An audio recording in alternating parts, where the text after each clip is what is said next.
Hello and welcome. I'm Vicki Hodges, your Fully Told podcast host. This podcast brings together lived experience and expert insight to create open and honest conversations around endometriosis and infertility. Every story shared is to help others feel seen, challenge stigma, build empathy, and support advocacy. So whether you're listening for yourself or someone else, thank you for being here and welcome to Fully Told. I'm Vicki Hodges and welcome to another episode of Fully Told podcast. Today I am delighted to be joined by Meg Faith, who is joining all the way from California. She is going to be sharing a little bit about her journey through going through IVF treatments, immunology protocols, the various blood tests and procedures. And during all this, unfortunately experienced 7 miscarriages. Is that she'll finally have that healthy baby. Her journey has been a long one over many years, and she created For the Baroness, which is on Instagram, and she created a website. And this was because on that journey, she felt very alone and isolated. And it was her way of coping with what was happening. But actually, you found thousands of people out there who also had a story to tell and wanted to feel a little bit less alone on that journey. So thank you for joining me, and thank you for doing all that you do and sharing your story and helping so many others. Yeah, thank you, Vicki. Thanks so much for having me. You're very welcome. I mean, I've been following your journey for quite a long time now, and It's been a while. it's been a while. So, I mean, can you remember even back to the beginning of when all this started? Yeah, I'm what they refer to as a long hauler. I've been in this for a long time without having success yet. But, it's sometimes I pinpoint what feels like the beginning of my journey as when my husband and I started trying to conceive. But I really kind of actually pinpoint the start of my journey in other senses when I had my second miscarriage. And the reason for that is because that was when it really, really hit me that things are not working the way they should. Even though it took us a little while to conceive the first time, it wasn't really intent until that second loss that no one, doctors were saying at first, this, your first loss, this happens often. And, just try again and it'll probably be fine. But it was the second loss that I really felt like, no, something's not right. So that's when I started to really feel that I was a part of this infertility and loss space. Mhm. And that was, over 6 years ago. Yeah, yeah. And it's quite a daunting space to be part of at the start, isn't it? It's coming to terms with what is happening. Is that when you created the Instagram account right at the beginning, like after that second loss? I wish I had. It was probably another maybe year before I created the Instagram page. And the reason I say I wish I'd done it sooner is because I spent a lot of those first couple of years feeling very lonely, feeling very confused. Mm, I lurked a bit on some other, websites and pages, but I didn't engage and I didn't talk to people and I didn't have that, that connection to them yet. And it is daunting, like you said, it's daunting and it's isolating. And yet I kept hearing stats about how, this happens to 1 in 4 people and 1 in 8 people. And so you're thinking, oh, this is common. Where are we? Oh, where is everyone? Why does it feel like just me? Why do I just feel surrounded by fertile people and pregnancy and babies? So it took me a while to create it. And once I did, it was really a light bulb went off that, wow, this is just a good group of people to connect to. We don't want to be here, but there's some really incredible support systems when you really put yourself out there. And I'm so glad I did now that I have. yeah. It's the club that nobody wants to be in when you're in it. There's a big amount of support. Absolutely. Absolutely. Yeah, yeah. And like you say, it's like it can seem that you look around and there's lots of sharing of pregnancy news, and where are the people that are going through it? Like those stats are really quite high. Like Yeah. where is somebody? And I think it's to do with that kind of stigma, shame still towards that. I mean, what's your experiences been? Yeah. Yeah. I think what I started to notice is that I would find out a lot of people struggled to get pregnant that I knew or had pregnancy losses after they had success. So Hmm. somebody might share a social media post of their new baby and then put in the post, by the way, this took us a really long time. And I thought, well, that's so wonderful. You have your baby now. But what I felt I was really missing was connections to people who were still in it, or people who hadn't yet had success, or people who were going through IVF while they were going through it. It can be, wonderful to celebrate the success of a pregnancy and a healthy baby, but that's not really what I needed. And what I still continue to need, what I needed and need now still is the people who are in it, the people who are trying, even if, it's secondary infertility, even if it's, been years and years. It was really hard to find people who were still in it in my everyday life. So I don't know if it is the stigma that kept people from sharing while they were in it, the fear of judgment. I had some fears of jinxing it. You start to get kind of superstitious about things with infertility. So that was what I was really trying to find. It doesn't comfort me to hear this happens to a lot of people. Honestly, it makes me feel sad that it happens to a lot of people. But when someone would tell me like, oh, this is 1 in 4 people go through this, I would think, okay, but it still hurts a lot for me, right? Yeah. So that was the gap I was really trying to find, was not finding out people struggled after they were done struggling, but Yeah. connecting to people who were still in the struggle. Yeah. And being in the struggle, like you said, there's so many people, and testament that it took off so much that when you started sharing, people then started wanting to be part of that. At the start, you were doing it because it was your way of expressing, but did that ever feel, I know some people say brave, like, did it feel like that for you? Oh gosh, it didn't feel brave.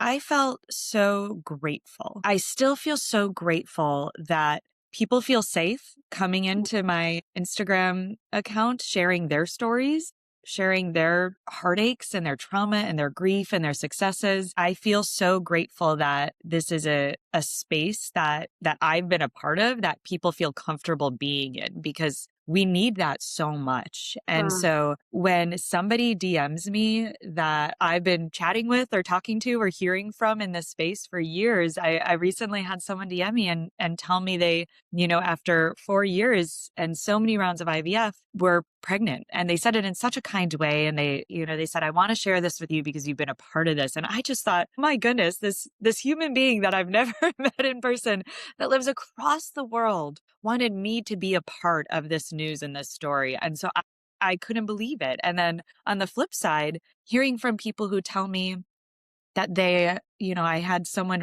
just very recently send me a message, say that their transfer failed and they were heartbroken, and they didn't tell anyone they were even doing a transfer, but I knew, and that they felt safe, that they could tell me how heartbroken they were and vent about that and be angry.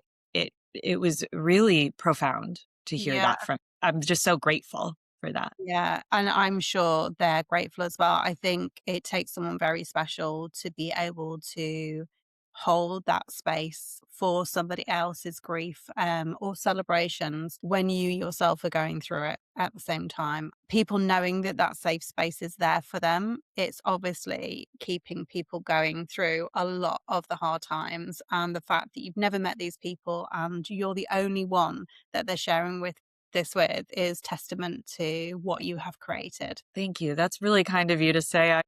I do think part of it is I come at this with, I laugh about it at times. I share humorous things. I think that makes it enjoyable too.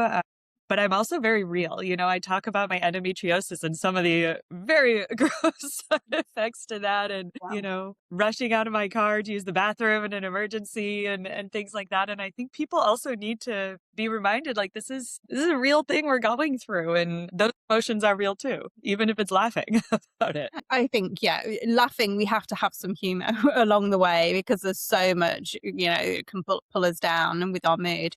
Some of it is like a coping mechanism as well, to have a laugh about the situation. But I think that what you do well is you share so honestly and raw, where other people might dress it up or and try and make it look a certain way. You are just real with it. And I know from watching, and I'm not going through fertility anymore myself, but how much I would have really needed and wanted that when I was in that space. And, you know, just your video the other day when you were showing how to do the injections. So it's practical as well as, you know, the people feel like they're in your life with you, and, you know, they are part of it because you're all in that club together. So yeah, it's really good that you've got that platform, that you're able to help people to do that and advocate for themselves and learn ways that have worked for you might work for them. Absolutely. I'm not a medical provider. I'm not selling anything. I'm just there sharing my experience, but also what I've learned from others. So yeah, I'll go on there and I'll do my injection in my butt cheek on camera, and people can see it, and they'll also see, like, I've done so many rounds of this, but like I still have moments where I get the needle in and then I'm like, oh, I can't actually push it in, and you sit there with the needle in your butt cheek for a minute. The reality of what we're doing. And I think that if someone else is doing their very first injection on their own and they can remember, even that stranger that they saw on the internet who's done many, many rounds of this still, gets squeamish at it, that helps feel like, okay, I can do this. If, she can do it on camera, I can do this. Yeah, I can remember when I was going through IVF and been given the appointment with the clinic and them showing me, but it's very brief.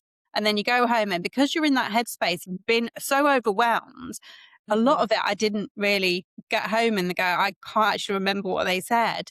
So Yeah. it's good to then have somebody like you to be there and show people. I know you're not a medical doctor, like those little reminders. And yeah, it just, taking some of the, I guess, the anxiety away from what it is. I mean, it's quite a big thing. I'd never injected myself with anything before. I've never used a needle. I'm okay with needles, but the thought of being responsible for trying to create life by injecting myself, and it's a lot of pressure to put on yourself as well. And you start asking, am I doing it right? Is it in the right place? Like, Yeah. there's so many things. Is it at the, kept to the right temperature? Have I done it at the right time? It's a lot for people. Absolutely. And, it's so much money and so much at stake that we want to make sure we're doing everything absolutely perfect. But I keep reminding myself they wouldn't let us all do this at home if we couldn't do it, if we That's couldn't true. figure it out. It's a little Yeah. foolproof. But I did have somebody once tell me she was really nervous. She was trying to be working on being a single mom by choice. And so I said, okay, let's just hop on the video, doing our Instagram DMs. And I didn't have to talk her through it. She knew the instructions of what to do, but I just chatted with her during it. I was like, and I'm your friend in your kitchen right now. And we kind of laughed while she was doing it. And then she was done and she was like, okay, now what do I do? I was like, now you go watch trashy TV and enjoy the rest of your night. Yeah, and it's that virtual hand holding, isn't it? It's knowing somebody is there for you, even though you're not physically doing anything, you're just literally being on a video with somebody. That makes such a difference to know that they're supported. Yeah, because I just really I always go back to and I still feel it all the time in my everyday life, how lonely and left out and isolating this can feel. Mm. I could be sitting in a group of friends, laughing with company, and still feel a little bit lonely and left out, Yeah. because I just have this cloud over me. So sometimes it's just being connected to someone who really gets that, who really feels that too. Yeah, and it's really hard to explain to somebody who hasn't been through it how you can be lonely in a group of people. But I think what makes it harder is when you're in that group of people and they are either asking you and they don't know when you're going to try for children, or, or, oh, we're trying for children, or we've just fallen pregnant. And those times can feel really isolating. And I know I found myself distancing from certain groups of people because it hurt too much to be around them. And I didn't Mm. want to explain what was going on at the time because I was keeping it very private. Is that similar for you, or how did you cope? Yeah. Yeah, absolutely. I think that I've been in this for so long. I've actually gone through where people who were, trying at the same time as me at the beginning now have, my neighbors across the street have 3 children in the time since I started trying. And so it's not just a matter of I'm not a mom yet and they are, but it's also a matter of their entire life is different. And watching their children grow and their families grow can feel really heartbreaking, knowing that I feel still stuck in the same place. I have found it has become really important for me to have friendships that are child free, to have activities that do not revolve around infertility and IVF, to feel joy and fun and say yes more because I've been in this. You can be in this for a long time, and I skipped a lot of vacations, and I even missed my sister's wedding because it coincided with a transfer that I couldn't like time differently, and I missed social gatherings, and I skipped the wine nights, and I missed out on so many friendships and fun and relationships that now I try to say yes more and I try to involve myself more. But I try to give myself grace if I need to say, hey, I'm leaving early. Like, thanks so much for having me. Or sometimes it's a matter of, oh, I can't make that get together. Just knowing myself that it would feel not good Yeah. to be there. So say, I can't make that one, but how about you and I get lunch tomorrow instead? Because I know I can do better one-on-one. So just, to me, became a learning of I don't have to say no entirely. I don't have to shut people out, but I can reframe how I hang out with people and how I show up for things. And then saying yes more to the things that just might bring me joy for a night. Yeah, and I think we do need to say yes more and we do need more joy, especially with any difficulty or situation we're going through. What you said there reminded me that a lot of women I speak to, that is a common thing with that being in limbo, like cancelling stuff, missing out on stuff because you're always planning ahead. It's got to be so scheduled. Well, I can't go away then because this is going to happen then. I can't do this because I won't be able to drink and they might ask me why I'm not drinking. I can't book a holiday because I know that I might be doing the egg transfer. There's so much you've got to really carefully plan your future around. Yeah, It's absolutely. yeah, it's like that you feel like it could be for years you are just putting everything on hold. Oh my gosh. Yes. I feel like I have lived in a limbo for 6+ years. And it's both, I can't plan 2 months ahead right now because I have a transfer coming up. And so I don't know if I'll be pregnant or not. But I also can't plan 3 years from now. Yeah. My husband and I have really struggled. We moved into a home outside I'm living outside of a city for the first time in my life. So we could have a home because we intended to have children in it. That hasn't happened. And we constantly say, should we stay here? Because it's hard to live here with surrounded by families and you don't have families and we don't need this space. And we work in the city still. And so we're constantly asking that, but we can't plan. We can't plan what 2 years from now looks like because we don't know if we'll have children or not. I think people really don't realize how much your life goes on hold because I think that from the outside, people who don't know what I'm going through, it looks like I'm just living this child-free life. So you Yeah. look at someone who's child-free and you think, wow, you can travel whenever you want and do whatever you want and like hobbies and fun and all this free time you have. I had a woman say recently, like, gosh, I wish I had as much free time as you. And I didn't say anything, but I'm thinking like, I had 4 appointments this week. Yeah. I missed work.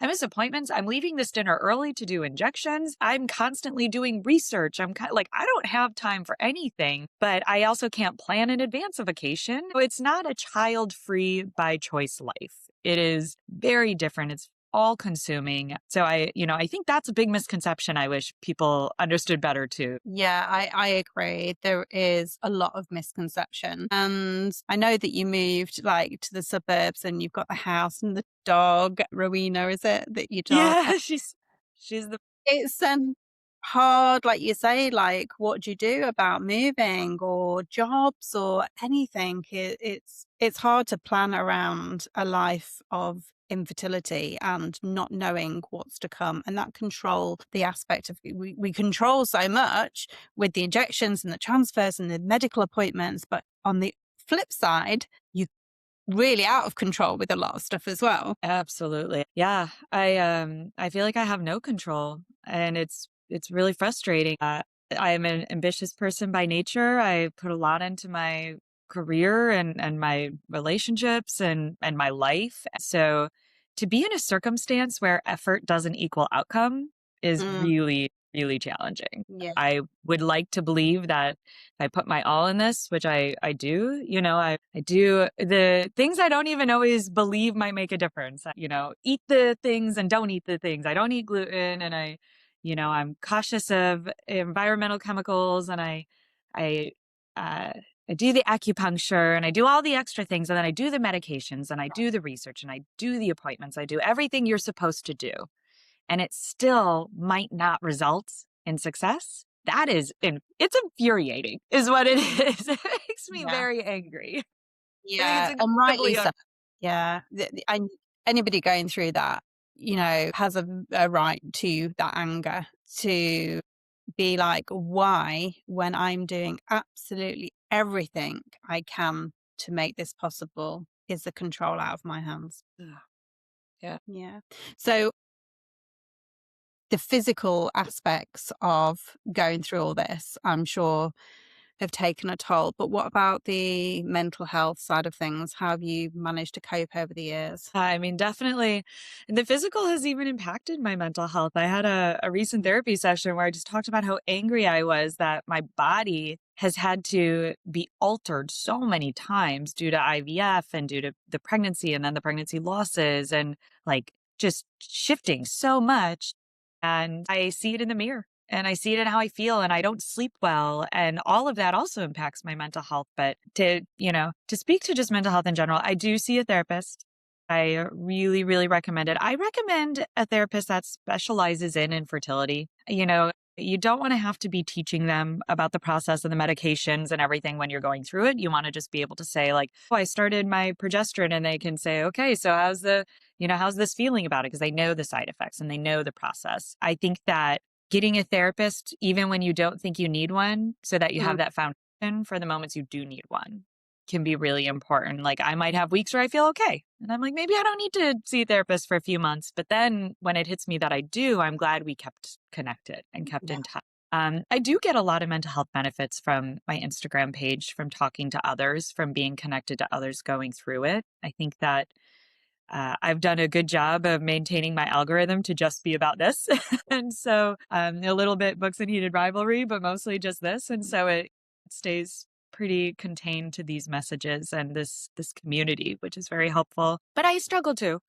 I try to journal in the morning, but I also have the truth is I have had darker weeks, very dark days, very dark weeks. I had a miscarriage a year and a half ago in particular that was a later one, and it came due to a subchorionic bleed. So nothing to do with any of the issues we've been working on, and just, kind of felt like bad luck. And that really crushed me for a long time. And so I would also say if you're feeling like your mental health is just so down, it's okay if that's a day you just wake up and you do need to stay in bed. Because I did have those days I said, this is not an up day. This is a down day. And I'm going to just feel that. I'm going to let myself feel it.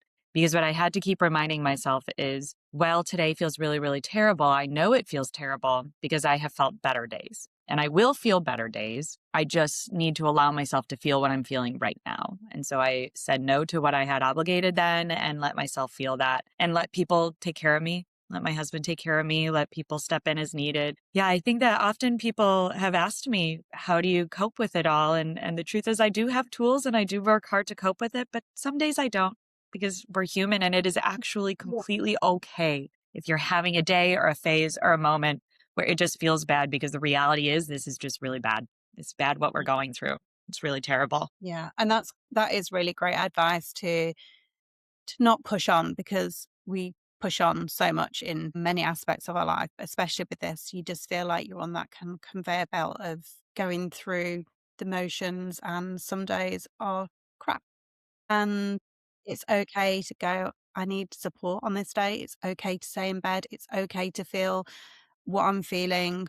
But what you said, powerful, that I know I feel this bad because I've had better days and better days are coming. Yeah. I think that I really I have always pushed back on the phrase "it gets better." I worked for a few years at a suicide and crisis prevention organization and really always pushed back on "it gets better" because, like, before it gets better, it might feel worse. Well, Yeah, it might go down again. And I will never say to someone, I know your miracle is going to happen. I know this is going to work for you in the end. You're going to have your baby, because I don't know that. And nobody knows that. And I actually think it's really, really important to allow space for the fear that it mm, might never happen. I had to finally kind of say to my family, to my mom, to stop telling me just have positive thoughts and stop saying this is going to happen for you one day, because it doesn't happen for everyone. And just because people only hear the miracle stories. So when someone says, like, took my cousin 5 years and finally it happened, or they stopped trying and it happened, so you just need to relax and stop trying. That's actually not most Mm, people's real. And that's not how medical conditions work. And it doesn't work for everyone. And so I think that it's really, really important to allow space for that fear, for the mm, fear and the reality that it doesn't work for everyone. You might not have a baby in the end of this, but what you do deserve, and what I do hope for everyone and believe everyone can have at the end of this, no matter how it works out, is a joyful life. You can still have joy in your life. You still deserve a good life, and you still deserve happiness. So I don't pretend to take away the fear that you might not have a baby at the end of this, but I do hope that I can help people believe that they will feel happiness again at some point. yeah, again, that's so powerful. And I think when people close to us say those stories of success for other people, it's coming from a place of them trying to cope with that and trying to put that positivity on you, but it's misplaced. What impact certain words can have on people. And I think, again, it's really important to understand that that fear is real. And sometimes it can be that your journey doesn't end with a child, but it's about helping somebody build that acceptance around what is happening rather than the toxic positivity, thinking that it'll just plaster over those feelings when it doesn't. Yeah. Um, Thank you so much for being so vulnerable and sharing your story. I'm sure the listeners that are have tuned in would love to read more about your journey, but also really appreciate the support you give and the advocacy you give to others. So, is there any way people can follow you? Do you want to give your handle, Instagram handle, your website? Absolutely, absolutely. So the website is forthebaroness.com. And then the Instagram handle, which is really the best way to follow me and connect to me. I'm on it way more often than I probably should be, but it's _the_baroness. That's spelled BARRENESS. I kind of thought of it like trying to reclaim some power, right? Like we might Mm. be barren, Yeah. but like, royalty, we're powerful. We have so if you search for the Baroness, you should find it. And please follow and send me messages and comments, or just lurk if you're just curious to see other people going through it. I just know that that space is there, and it's not meant for anything other than all of us to feel safe and heard and seen. Thank you. And I think there are a lot of lurkers in this space as well. I'm in the endometriosis and infertility space, and I know people will say, I've been following for years, and they've only just commented or said something or sent a DM because they're there watching, and you can underestimate how many people you are impacting by having that Instagram account and your website. So I know that your reach and your support is all over the world. And yeah, thank you again for turning what has been a long, sometimes painful journey into that of purpose, to support yourself, but also to support other people as well. Thank you. Absolutely. I appreciate that so much. If there is one thing, one message, one takeaway, anything that you have found that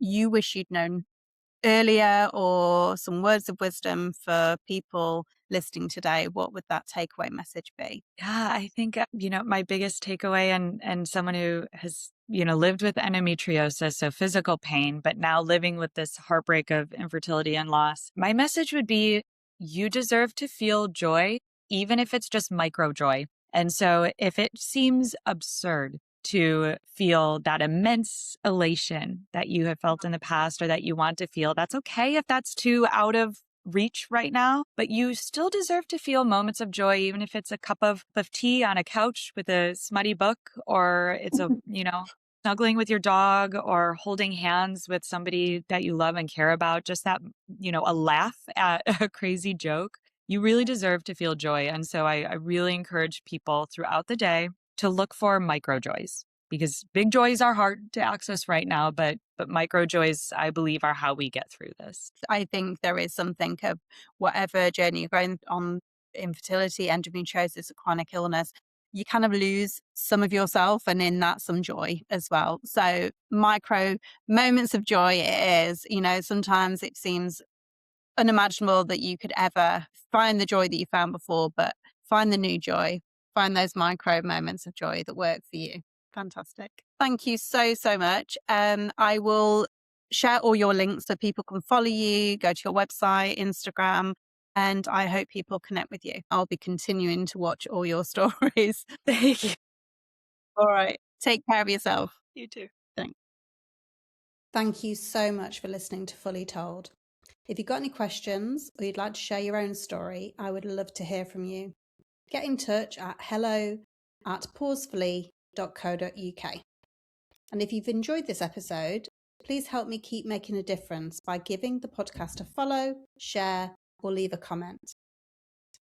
If this episode has resonated with you, you will find a list of charities on my website where donations are very welcome. Find out more at pausefully.co.uk, and don't forget to explore the other episodes of Fully Told for more honest conversations and inspiring stories.